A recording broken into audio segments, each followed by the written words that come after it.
오늘은 요한복음 3장 22절부터 30절까지의 말씀입니다. 요한복음 3장 22절부터 30절까지의 말씀, 요한복음을 통해서 함께 은혜 받는 18번째 시간의 말씀입니다. 같이 봉독하시겠습니다.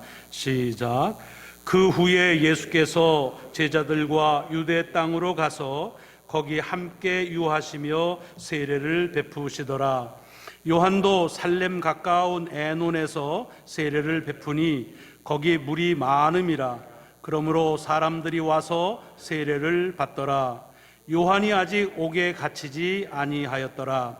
이에 요한의 제자 중에서 한 유대인과 더불어 정결 예식에 대하여 변론이 되었더니 그들이 요한에게 가서 이르되 랍비여, 선생님과 함께 요단강 저편에 있더니 곧 선생님이 증언하시던 이가 세례를 베풀매 사람이 다 그에게로 가더이다.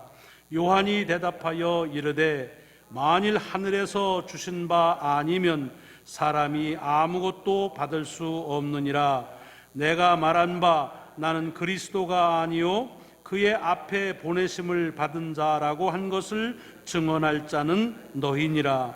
신부를 취하는 자는 신랑이나 서서 신랑의 음성을 듣는 친구가 크게 기뻐하나니 나는 이러한 기쁨으로 충만하였노라. 그는 흥하여야 하겠고 나는 쇠하여야 하리라 하니라. 아멘. 아멘. 오늘 봉독한 말씀이 한 주간 여러분의 삶의 시간과 공간 가운데 능력으로 함께 하시기를 먼저 주의 이름으로 축원합니다. 우리는 지난 몇 주 동안에 니고데모가 밤에 찾아와서 같이 대화를 나누는 가운데 주께서 하신 말씀, 우리는 이것을 복음 중의 복음이라, 복음의 핵심이고 복음의 본질이라고 하는 말씀에 대해서 같이 나누고 있습니다. 참 복된 말씀이라는 것, 이것은 100번을 말씀드려도 부족하다는 생각을 갖게 됩니다. 하나님이 독생자 예수 그리스도를 이 땅에 보내신 것은 이 세상을 심판하고 멸망하시기 위함이 아니라 모두가 다 그를 믿는 자마다 영생하게 하신다는 말씀입니다. 사실 이것은 하나님께서 인류를 창조하신 다음에 처음으로 그리고 유일하게 하나님이 인류를 구원하시겠다는 구원의 계획이 아니라고 하는 말씀을 많이 드렸습니다. 실상은 하나님은 인간을 창조하신 이후부터 어떻게 해서든지 하나님의 백성으로 이 땅에 살게 하시기 위해서 수많은 구원의 계획을 세우셨고 또 그 계획대로 사람들을 구원하신 역사가 성경 속에서는 계속 이어져 나고 있습니다. 그래서 니고데모와 이런 얘기를 약속을 하시면서 주님은 그 많은 하나님의 약속에, 구원의 약속에 대한 말씀 중에서 하나를 택하셔서 그래서 예증으로 삼으셨지요. 모세가 광야에서 하나님의 말씀대로 살지 못하는 백성들을 하나님의 불뱀으로 물어서 죽이는 그런 징계를 당할 때 그들이 다시 하나님 앞에서 용서해 달라고 하는 기도를 들으시고, 그리고는 놋뱀을 하나 만들어서 장대에 높이 세우고 그 장대 위에 있는 놋뱀을 바라보는 사람들마다, 말도 안 되는 소리지만 그러나 하나님이 하시는 그 약속이기에 그렇게 놋뱀을 바라보는 사람들마다 불뱀에 물려서 죽어간다 할지라도 다 살아날 것이다 라고 하셨고, 그래서 그 말씀대로 순종한 이들은 다 살았다. 이런 것처럼 이와 같이 주님께서 이 땅에 오시게 한 이유도 그를 믿으면 멸망하지 않고 영생을 얻게 하시는 것이다 라고 하는 그 말씀에 대한 예증으로 삼으신 것을 우리가 보게 됩니다. 그러니까 하나님의 말씀을 믿는 것이 곧 우리가 살 길이라고 하는 말씀을 우리에게 주시는 것입니다. 자, 그리고 나서 주님은 당신이 이 세상에 온 것을 마치 빛이 세상에 온 것에다가 비유하시는 말씀을 하셨습니다. 제 개인적으로는 이 빛에 대한 새로운 깨달음을 주는 말씀으로 큰 떨림과 감동을 가진 말씀이었습니다. 왜 그러느냐? 세상에 빛이 왔는데 이 악을 행하는 사람들은 빛으로 나오는 것을 꺼려한다는 겁니다. 왜? 드러나는 것이 두려워서. 그래가지고 자기가 무엇이 잘못된 것을 알고 심판을 받을까 봐 두려워서 나오질 않고 자꾸 어둠 속으로 숨는다는 것입니다. 그런데 주님께서 하시는 말씀은 뭐냐 하면, 빛이라고 하는 것은 뭐냐? 빛이 비추면 그 안에 아무것도 감추인 것이 없습니다. 다 드러납니다. 깨끗한 것은 깨끗한 대로, 더러운 것은 더러운 대로 다 드러나는데, 중요한 것은 빛은 그 더러운 것, 깨끗한 것, 그 상태로 심판하지 않으신다는 것입니다. 그냥 드러낸다는 것뿐입니다. 세상의 빛으로 오신 예수 그리스도도 마찬가지라는 거예요. 주님 앞에서 우리는 감출 것이 없습니다. 주의 말씀 앞에서는 우리에게 드러나지 않을 것이 하나도 없다는 것입니다. 사람들에겐 감추고 숨기고 뭐 이렇게 포장할 수 있을지 모르지만 하나님 앞에서는 숨길 수가 없습니다. 근데 귀한 것은 주님은 이렇게 모든 것이 모든 것처럼 드러나기는 하지만 그 드러난 것 가지고서 심판하지는 않으신다. 그것이 주님이 이 세상에 빛으로 오셨다는 말씀 속에 담겨져 있는 매우 귀한 복음의 내용이라고 하는 말씀입니다. 참 귀합니다. 그러니까 우리가 빛으로 나갈 때에 내가 무엇이 잘 됐는지 잘못된지를 알고, 그리고 다시 진리를 따르는 사람들처럼 내가 이만큼 따랐습니다 라고 자랑하기 위해서가 아니라 어떻게 하는 것이 내가 주님을 잘 따르는 것인지를 확약받기 위해서 빛으로 나가야 될 이유가 거기 있다는 말씀을 지난주에 함께 말씀을 통해서 은혜를 나눴습니다. 오늘은 그 말씀 뒤에 나오는데, 이제 주님께서 제자들하고 같이 예루살렘에서 떠나서 유대 지역으로 내려가셔서 오늘 본문에 보면 거기서 세례를 베푸셨다고 되어 있습니다. 혹시 여러분들이 이 3장이 끝나고 4장이 시작되면 이 본문에 대해서 요한이 추가적으로 설명을 하는데 혼동이 되실까 봐 말씀을 드립니다. 거기에 보면은 주님께서 세례를 베푸셨는데 그것은 예수님이 직접 세례를 베푸신 것이 아니라 제자들이 베푼 것이다 라고 친절하게 요한은 추가적인 설명을 하고 있습니다. 그러면 여러분, 우리 가운데는 조금 또 의혹이 생기잖아요. 뭐가 맞아? 3장에서는 예수님이 했다고 그러고 4장은 제자가 했다는데 그럼 뭐가 진짜냐? 의심하실 거나 질문하실 이유가 하등에 없습니다. 왜냐하면 예나 지금이나 스승이 한 것은 제자가 한 것이고 제자가 한 것은 곧 스승이 한 것으로 여겨지는 것은 그냥 일반적인 상례이기 때문에 주님이 세례를 베푸셨다고 하거나 제자들이 세례를 베풀었다고 하는 데 대해서 어떤 것이 참인지 거짓인지를 가릴 이유는 없다고 하는 것을 참고적으로 말씀을 드립니다. 사실은 그거보다는 우리가 오늘 본문 속에서 좀 눈여겨봐야 될 그런 구절은 뭐냐? 주님께서 이렇게 세례를 베푸시는데 사람들이 그곳에 더 많이 가서 세례를 받는 겁니다. 그러니까 같은 멀지 않은 곳에서 세례를 베풀었던 이 세례 요한을 따르던 추종자인 제자들이 이 요한에게 와서 묻습니다. 랍비여, 선생님이요, 전에 강 건너에서 선생님이 만났던 사람, 선생님이 증언했던 바로 그 사람이 지금 저기서 세례를 베푸는데 사람들이 다 거기 가서 세례를 받습니다 라고 얘기합니다. 물론 여기 다 간다는 얘기는 좀 과장된 표현입니다. 왜냐하면 오늘 본문에 보면 사람들이 세례 요한에게도 세례를 받으러 왔다고 되어 있기 때문에 그렇습니다. 근데 아마 제자들, 세례 요한의 제자들이 볼 때에는 주님에게 가는 사람들이 굉장히 많게 보였던 것 같습니다. 사실은 이 본문을 우리가 조심스럽게 해석하거나 설명을 해야 되는데 우리는 곧잘 이것이 이 세례 요한의 제자들이 주님에게 사람들이 가는 것에 대해서 좀 시기하는 마음, 어떤 면에서는 부러워하는 마음, 질투하는 마음을 가지고 얘기한 것처럼 그렇게 어감으로 감정적으로 느껴질 때가 없지 않아 있습니다. 뭐 본인들이 느끼는 거야 상관없지만 그걸 가지고 다른 사람에게 강요하실 필요는 없습니다. 왜냐하면 오늘 본문 어디에도 이 세례 요한의 제자들이 어떤 마음을 가지고 당신의 스승인 이 요한에게 이 얘기를 했다 하는 감정 표현에 대한 언급은 없습니다. 다만 그런 일이 일어나고 있는 그 팩트를 그것을 말하고 있는 것입니다. 근데 중요한 것은 그런 제자들의 이야기를 받은 요한의 대답입니다. 오늘 골자가 그 말씀 가운데 담겨져 있습니다. 뭐라고 그랬습니까? 뭐라냐면 만일 하늘에서 주지 않으면 사람은 아무것도 받을 수 없다. 이게 무슨 얘기입니까? 지금 제자들이 와서 어떻게 저기 막 사람들이 예수님한테 가서 세례 받으려고 합니다 라고 하니까 얘기하는 거예요. It's okay. 어떤 일이 일어나든 그것은 하늘로부터, 다시 말하면 하나님께로부터 받은 것이기 때문에 그것은 그대로 인정해야 된다 하는 그런 말씀을 하고 있는 것입니다.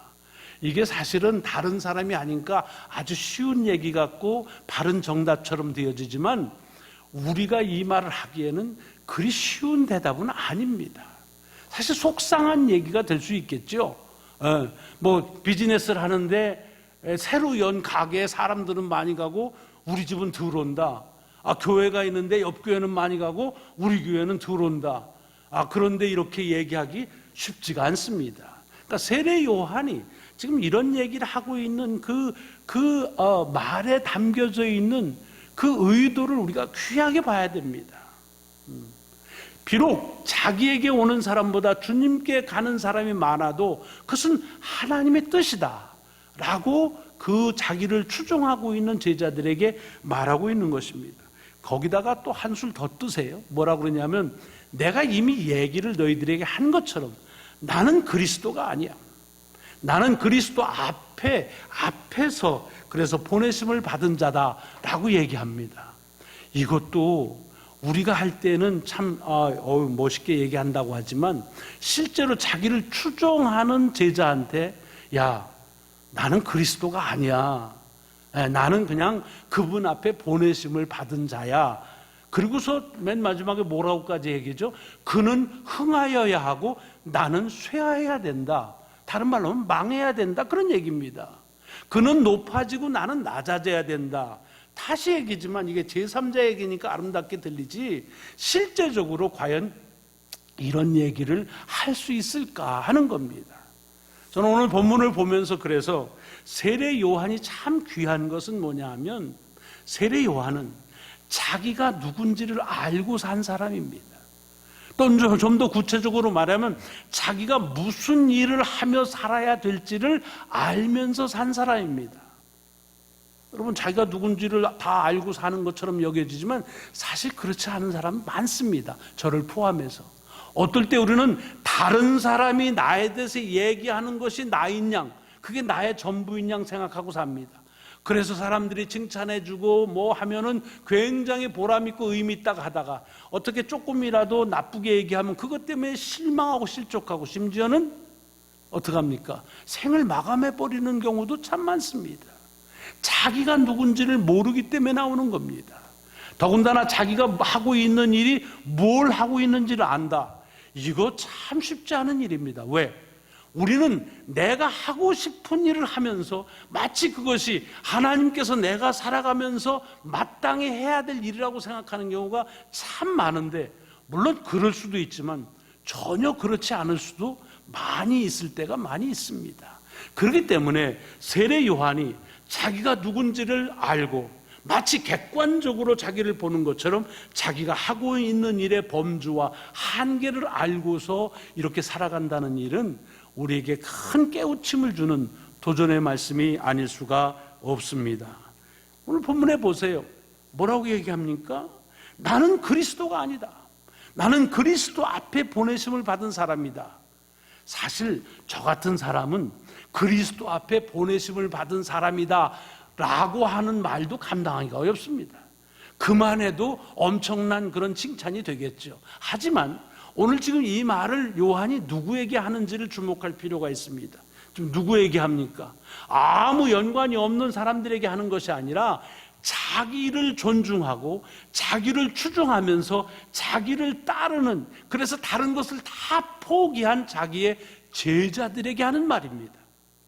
세례 요한의 제자들은 그가 그리스도라고, 그리스도일 것이라고 생각하며 그를 따랐던 사람이 많습니다. 그런데 그를 향해서 나는 너희가 생각하는 그리스도가 아니다. 나는 다만 그분 앞에 보내심을 받은 자다 라고 말한다는 일은 대단한 용기가 필요한 말씀입니다. 왜? 그것은 그 제자들도 그들이 누구인지 뭘 하고 있는지를 바르게 알라고 하는 깨우침이기 때문에 그렇습니다. 아마도 제가 그 제자라고 한다면 그 즉시로 발걸음을 옮겼을지도 몰라요. 뭐야 이거? 나는 그리스도인 줄 알았더니 아니래. 보내심을 받은 자 앞장서. 그럼 나는 뭐 하자는 거냐? 뭐 이럴 수가 있습니다. 그렇기 때문에 자기를 추종하는 사람들에게 나는 그리스도가 아니다 라고 말할 수 있다고 하는 말은 대단히 그렇게 쉽게 할 수 있는 말이 아닌 용기 어린 말씀이라고 하는 것입니다. 더 나아가지요. 나는 흥하면 안 되는 사람이다. 나는 쇠야 되는 사람이다. 여러분은 이런 말씀을 하고 사시는지 모르지만 제가 곰곰이 생각해 봤어요.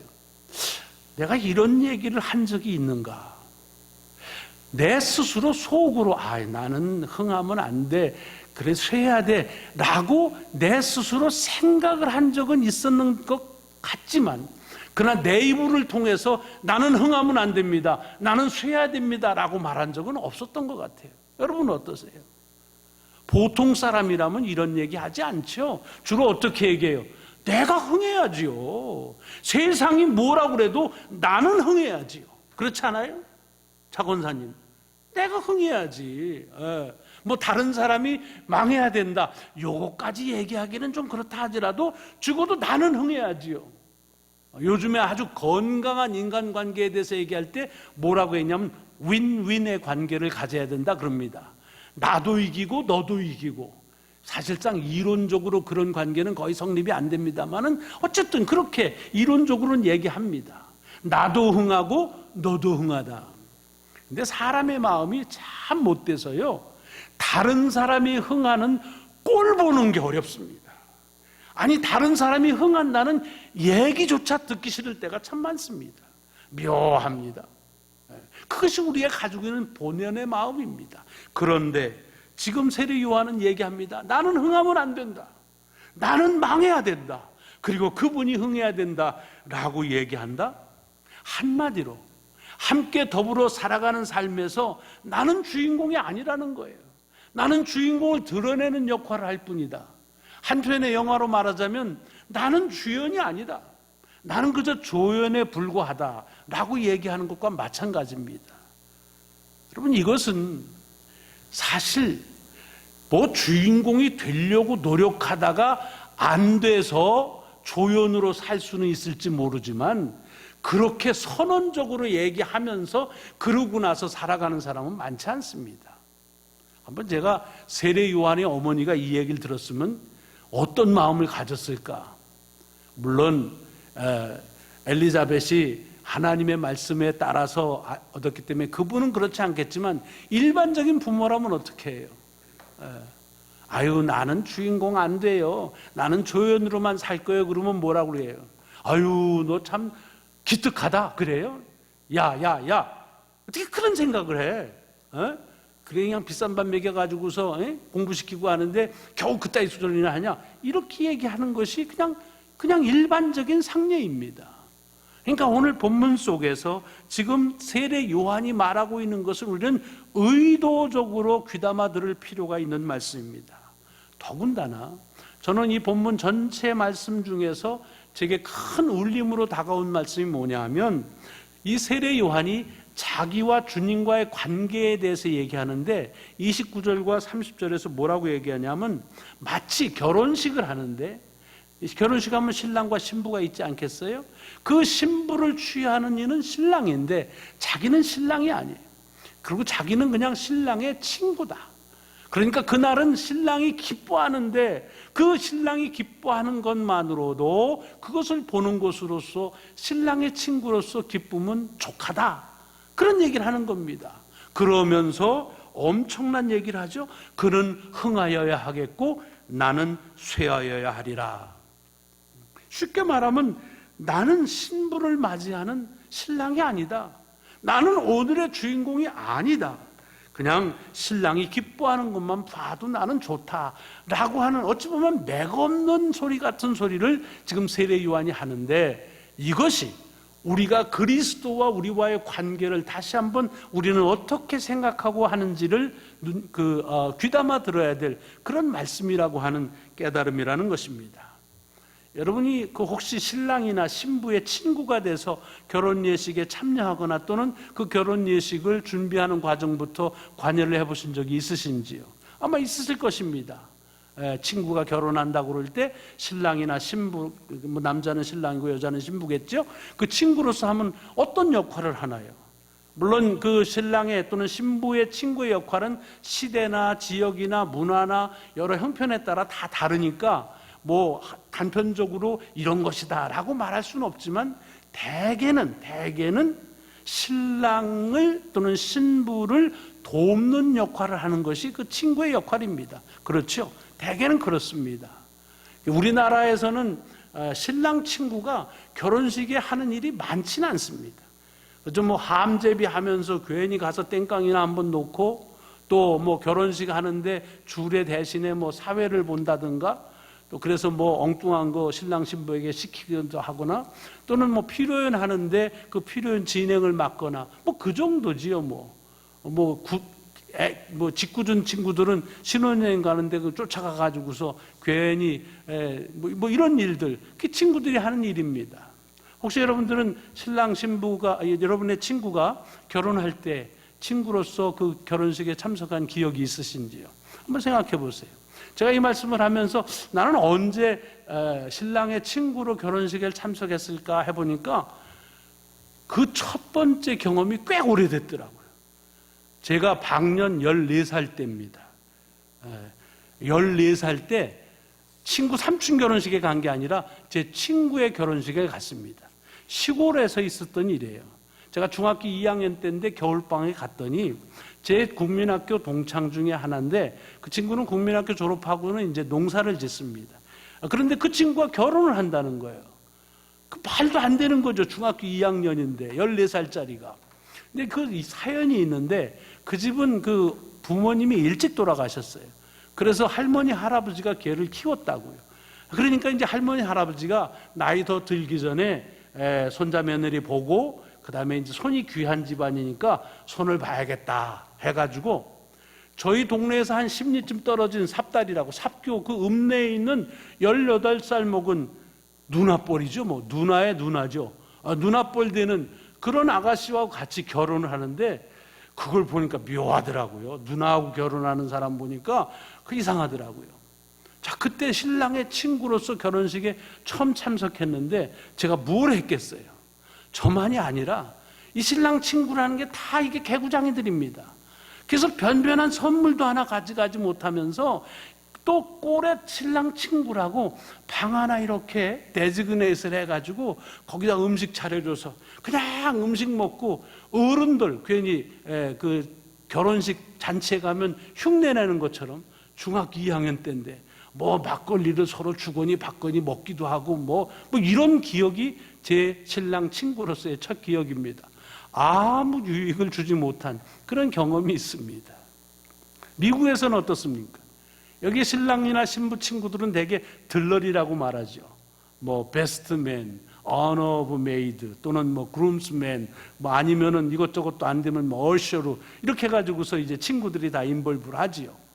자, 그런데 시대마다 이렇게 친구들이 결혼식에 인볼브하는 것들은 조금씩 다른데 예수님 당시에는 그러면 그 결혼식에 친구들은 뭘 했는가? 제가 여러 자료들을 찾아봤는데 대개의 경우 종합해보면 이런 거예요. 물론 그 당시는 지금처럼 뭐 전문적인 결혼 뭐 이렇게 웨딩 회사가 있는 것도 아니고 결혼식장이 있는 것도 아니고 또 무슨 전문적인 도우미가 없어서 그렇기도 하지만 신랑의 친구가 되면 자기 친구인 신랑의 결혼 준비부터 마무리까지를 다 총괄해서 준비해가지고 그래서 그걸 잘 진행하도록 하는 역할을 합니다. 도우미긴 하지만은 도우미보다는 훨씬 더 책임감을 가지고 하는 게 신랑 친구의 결혼식에서의 역할이었다라는 것이 제가 봤던 자료에서 주는 유대인들 결혼에서 일어난 신랑 친구의 역할입니다. 어쨌든지 간에 종합해보면 신랑 친구는 결혼식에서 뭐 하냐? 신랑을 돕는 일을 하는 겁니다. 그게 뭐 조금 뭐 과소의 차이가 있을지 모르지만 자, 잘 한번 생각해 보세요. 신랑 친구가 결혼식에 갈 때에는 일반 하객들처럼 하고 가진 않습니다. 예복을 차려입고 가죠. 하객하고는 좀 달라요. 근데 그 예복을 준비해서 입을 때에는 자기가 가지고 있는 것 중에서 제일 좋은 예복이나 뭐 이런 거 입지 않습니다. 뭐에 맞추어요? 신랑의 옷의 코드에 맞춰서 그래서 입게 됩니다. 신부 들러리도 또 마찬가지고요. 한번 생각해 보세요. 신랑이나 신부 들러리들이 자기 좋아하는 옷 막 뭐 해가지고서 입고서 나타났다고 하면 그거 진짜 이상한 결혼식이 되겠지요. 예복을 차려입긴 하지만 그 모든 것들이 누구를 위한 것이냐면 주인공인 신랑이나 신부가 드러나게 하기 위해서 컬러든지 스타일이든지 이런 것들을 되게 절제하면서 예를 갖춥니다. 그래서 들러리들은 절대로 신랑이나 신부보다 드러나면 안 됩니다. 그러니까 이 신랑 친구가 결혼식에서 잊지 말아야 될 것은 뭐냐? 열심히 준비하고 예를 갖춰 참여하는 것도 중요하지만 그게 제 결혼식이 아니라는 사실을 잊으면 안 됩니다. 누가 그러면 자기 친구 결혼식 가서 제 결혼식인 줄 알아. 가끔씩 보면 그런 이들이 있어요. 뭐 한 행세가 이 신부 들러리인데 신부보다도 자기가 더 신부 같아. 신부가 여기서 이렇게 있는데 뭐 옷이 좀 정리할 게 있으면 빨리 들러리가 메이드잖아요. 그럼 뭐 이렇게 펼쳐주고 했는데 자기는 꽃 들고 가만히 있고 그리고 신부가 스스로 하는 경우가 있는 경우가 많습니다. 그거는 이상한 결혼식이에요. 예를 갖추지만 어떻게 해서든지 신랑을 또는 신부를 드러내게 해주고 자기는 숨어버리는 그런 역할이 그게 신랑 친구의 역할입니다. 그리고 신랑의 친구들은 신랑에게서 시선을 띄면 안 됩니다. 신랑 친구가 결혼식인데 뭐 지 마음대로 막 그러면 안 됩니다. 신랑이 어디 있는지 뭘 하는지 어느 방향으로 보는지를 주목하고 있어야 되고 자기만 신랑에게 주목할 것이 아니라 거기에 있는 모든 사람들의 시선이 신랑에게 주목할 수 있도록 돕는 역할을 해야 됩니다. 더 나아가서는 신랑이 그날 기뻐야 됩니다. 저 혼자 기쁘면 안 돼요. 신랑이 기뻐할 수 있도록 돕는 역할이고 이 신랑 친구는 어떻게 했느냐? 신랑보다 더 기쁘면 안 돼요. 그럼 이상해져요. 그러니까 절제하면서 신랑의 기쁨에 동참하는 것이 신랑 친구의 역할입니다. 결혼식이 끝나고 나서도 신랑에 대한 기억들은 사람들이 오래 간직할 수 있도록 돕지만 들러리로 신랑 친구로서의 자기는 잊혀져야 되는 존재가 바로 이 신랑 친구들의 존재입니다. 자, 그런데 오늘 본문에 보면 이 세례 요한이 지금 자기의 제자들에게 자기가 마치 신랑의 친구와 같다라고 얘기를 하는 거예요. 그래서 그 신랑이 기뻐하는 것이면 나는 족하다.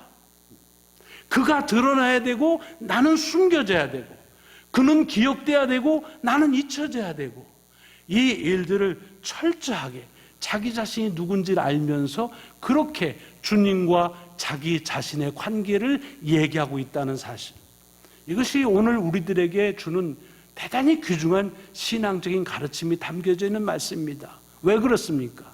제 자신을 봐도요, 우리가 예배를 드리면서 하나님이 기뻐하시는 예배를 드린다고 하면서도 계속해서 관심은 어디에 있어요? 내가 기뻐해야 되는 거예요.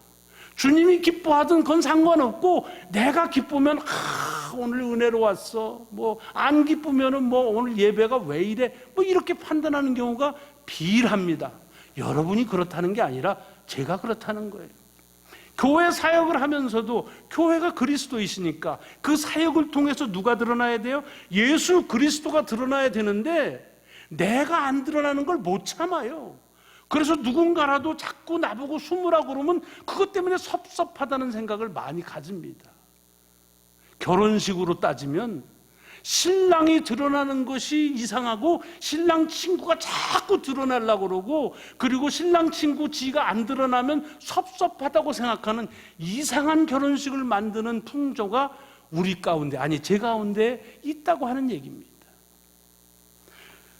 교회는 주님이시니까 교회를 통해서 주가 그리스도이시다라고 하는 것만은 밝혀지면 되는데도 자꾸만 우리 자신이 드러나고 싶은 마음이 우리에게는 여전히 있다고 하는 것입니다.